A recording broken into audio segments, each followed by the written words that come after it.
ولا تموتن إلا وأنتم مسلمون لفتاري أملاك لهيالو الله سبحانه وتعالى እጅግራችሁን ሳትሰጡ ሞት እንዳይቀርባችሁ አሁን እየቆማችሁ ልትሞቱ ትችላላችሁ።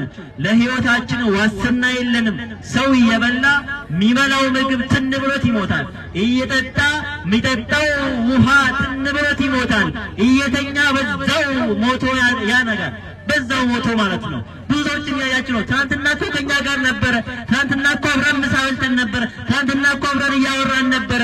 ሞተ፣ በቃ ሞተ፣ አለቀ። እሱ ከፈጣሪ ጋር ተገናኝቷል፣ ከስራው ጋር ተገናኝቷል። ስለዚህ ማንኛውም ሰው ለህይወታችን ዋስትና ስለሌለን እስልምናን ሳንቀበል ከሞትን ኺሳራ ነው። ነብዩ ሙሐመድ ሰለላሁ ዐለይሂ ወሰለም لا يسمع بي يهودي ولا نصراني قالوا አይሁድም ሊሆን ይችላል ክርስቲያኖችም ሊሆኑ ይችላሉ የኔም መልእክት ሰምተው ይሄንን መልእክት ካይቀበሉ ከሞቱ ጀነትን የዘላለም ህይወትን አያገኙም ብለዋል። ስለዚህ እስላምን ሳትቀበሉ ሞት እንዳይመጣችሁ